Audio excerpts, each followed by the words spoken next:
ಮಾಡಿಸಿ ಒಂದು ಕಾರ್ಯಕ್ರಮವನ್ನು ನಡೆಸ್ತು. ಅದಾದ ಮೇಲೆ ಗಾಂಧಿ ಸ್ಟ್ಯಾಚ್ಯೂಯಿಂದ ಹಿಡಿದು ಈ ಭಾರತ್ ಜೋಡೋ ಭವನವರು ಕೂಡ ಒಂದು ನಡಿಗೆಯನ್ನು ಮಾಡಿ ನೀವೆಲ್ಲ ಅದರಲ್ಲಿ ಸಾಕ್ಷಿಯಾಗಿದ್ರಿ, ಪಾಲ್ಗೊಂಡಿದ್ರಿ. ಇಲ್ಲೂ ಕೂಡ ನಾವು ಆ ಕಾರ್ಯಕ್ರಮನ ಪ್ರಾರಂಭವನ್ನು ಚಾಲೂ ಮಾಡಿದ್ವು. ಈಗ ಎಲ್ಲಿ ಆ ಜಾಗ ನಡೀತೋ ಅಲ್ಲಿ ಗಾಂಧಿ ಭವನದಿಂದ ಅಲ್ಲಿ ನಮ್ಮ ಕಾರ್ಯಕಾರಿ ಸಮಿತಿಯ ಸಭೆಯನ್ನ ಇವತ್ತು ಎಕ್ಸ್ಟೆಂಡೆಡ್ ವರ್ಕಿಂಗ್ ಕಮಿಟಿಯನ್ನ ಹಮ್ಮಿಕೊಳ್ಳಲಾಗಿದೆ. ಅದಕ್ಕೆ ಮಲ್ಲಿಕಾರ್ಜುನ್ ಖರ್ಗೆ ಸಾಹೇಬರು, ರಾಹುಲ್ ಗಾಂಧಿಯವರು, ಸೋನಿಯಾ ಗಾಂಧಿಯವರು, ಪ್ರಿಯಾಂಕಾ ಗಾಂಧಿಯವರು ಮತ್ತು ಎಲ್ಲ ವರ್ಕಿಂಗ್ ಕಮಿಟಿ ಮೆಂಬರ್ಸು, ಪಿಸಿಸಿ ಸದಸ್ಯರುಗಳು, ಅಧ್ಯಕ್ಷಗಳು, ಸಿಎಲ್ಪಿ ಲೀಡರ್ಗಳು ಮತ್ತು ರಾಜ್ಯದ ಎಲ್ಲ ಅಧ್ಯಕ್ಷರುಗಳು, 150 ಜನ ಎಂಪಿಗಳು, ಎಐಸಿಸಿ ಸೆಕ್ರೆಟರಿಗಳು, ಇಷ್ಟು ಜನ ಕೂಡ ಆ ಒಂದು ಕಾರ್ಯಕ್ರಮದಲ್ಲಿ ಪಾಲ್ಗೊಳ್ಳಲಿದ್ದಾರೆ. ಎಕ್ಸ್ಟೆಂಡೆಡ್ ವರ್ಕಿಂಗ್ ಕಮಿಟಿ ನಡೆಯುವಂಥದ್ದು ವರ್ಕಿಂಗ್ ಕಮಿಟಿ ಮೆಂಬರ್ಸು, ಪಿಸಿಸಿ ಅಧ್ಯಕ್ಷರುಗಳು ಮತ್ತು ಸಿಎಂಗಳು, ಇಷ್ಟು ಮೊತ್ತ ಕೆಲವು ಇನ್ವೈಟಿಗಳು ಅಷ್ಟು ಮಾತ್ರ ನಡೀತದೆ.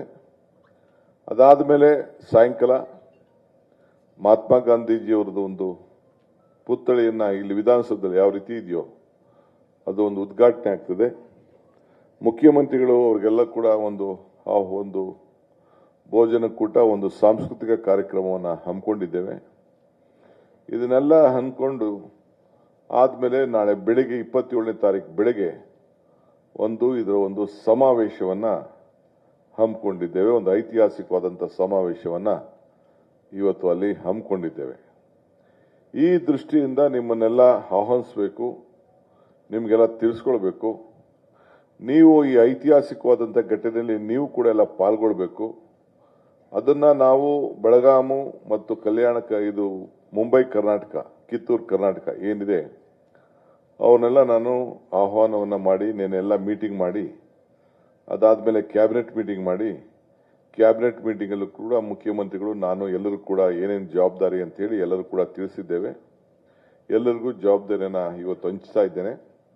ಈಗಾಗಲೇ ನಮ್ಮ ಕೆಪಿಸಿಸಿಯ ಪದಾಧಿಕಾರಿಗಳು ಕೂಡ ಯಾರು ಏನೇನು ಮಾಡಬೇಕು ಅಂತೇಳಿ ಒಂದು ಪಟ್ಟಿಯನ್ನು ಕೂಡ ನಾವು ಮಾಡಿದ್ದೇವೆ.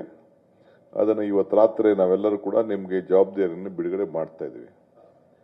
ಇಲ್ಲಿ ನಾನು ಯಾಕೆ ನಿಮ್ಮನ್ನೆಲ್ಲ ಕರೆಸಿದ್ದೀನಿ ಅಂತಂದ್ರೆ, ಇದೊಂದು ಐತಿಹಾಸ ಪುಟಕ್ಕೆ ಸೇರುವಂತ ಒಂದು ಕಾರ್ಯಕ್ರಮ. ಈಗ ನಿಮ್ಗೆಲ್ಲ 75ರ ಸ್ವಾತಂತ್ರ್ಯ ನಡಿಗೆ ಕಾರ್ಯಕ್ರಮ ತಾವೆಲ್ಲ ಗಮನಿಸಿದ್ರಿ, ನೀವೆಲ್ಲ ಬಂದಿದ್ರಿ. ಫ್ರೀಡಮ್ ಮಾರ್ಚ್ ಸುಮಾರು 3 ಲಕ್ಷ ಜನ ಅವತ್ತು ನಡೆದಂಥದ್ದು, ಹೆಜ್ಜೆ ಹಾಕಿದಂಥದ್ದು, ವಿದ್ಯಾರ್ಥಿಗಳು ಪಾಲ್ಗೊಂಡದ್ದು, ಈ ದೇಶದ ಎಲ್ಲ ಹೊಸ ಯುವಕರುಗಳು ಬಂದು ಆ ಒಂದು ಫ್ರೀಡಮ್ ಮಾರ್ಚ್ನಲ್ಲಿ ಪಾಲ್ಗೊಂಡದ್ದು. ಬಿಜೆಪಿಯವರು ಹರ್ಘರ್ ತಿರಂಗ ಅಂತ ಹೇಳಿದ್ರು. ನೀವು ಫ್ರೀಡಮ್ ಮಾರ್ಚ್ ಅಂತೇಳಿ ನೀವು ಮಾಡಿದ್ರಿ. ಅದನ್ನು ಮಾಡಿ ಒಂದು ಇತಿಹಾಸ ಪುಟಕ್ಕೆ ತಾವೆಲ್ಲ ಕೂಡ ಸೇರಿದ್ರಿ. ಯಾರು ಪಾರ್ಟಿಸಿಪೇಟ್ ಮಾಡಿದ್ರು ಅದನ್ನ ಯಾರು ಐಡೆಂಟಿಫೈ ಮಾಡ್ಕೊಂಡಿದ್ರು, ಯಾರು ರಿಜಿಸ್ಟ್ರೇಷನ್ ಮಾಡಿದ್ರು, ಅವರೆಲ್ಲರೂ ಕೂಡ ಸುಮಾರು 1 ಲಕ್ಷಕ್ಕೂ ಹೆಚ್ಚು ಜನ ರಿಜಿಸ್ಟ್ರೇಷನ್ ಮಾಡಿಕೊಂಡು ಪಾರ್ಟ್ ಮಾಡಿರೋರು. ಅವರ ಮನೆ ಬಾಗಿಲಿಗೆ ಇನ್ವಿಟೇಷನ್ ಕೂಡ ಹೋಗಿತ್ತು, ಒಂದು ಟಿ ಶರ್ಟ್ ಹೋಗಿತ್ತು. ಪಾರ್ಟಿಸಿಪೇಟ್ ಮಾಡಿದವ್ರಿಗೆ ಒಂದು ಸರ್ಟಿಫಿಕೇಟ್ ಕೂಡ ತಲುಪಿದ್ದು ಬಹುಶಃ ತಾವೆಲ್ಲ ನೆನಪಿಟ್ಕೊಂಡಿರ್ಬೇಕು ಅಂತ ನಾನು ಭಾವಿಸ್ಕೊಂಡಿದ್ದೇನೆ.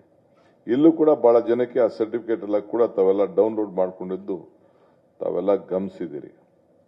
ಇದು ಅದಕ್ಕಿಂತ ಬಹಳ ಪವಿತ್ರವಾದಂಥ ಶ್ರೇಷ್ಠವಾದಂಥ ಒಂದು ಕಾರ್ಯಕ್ರಮ ಈ ಕಾರ್ಯಕ್ರಮ.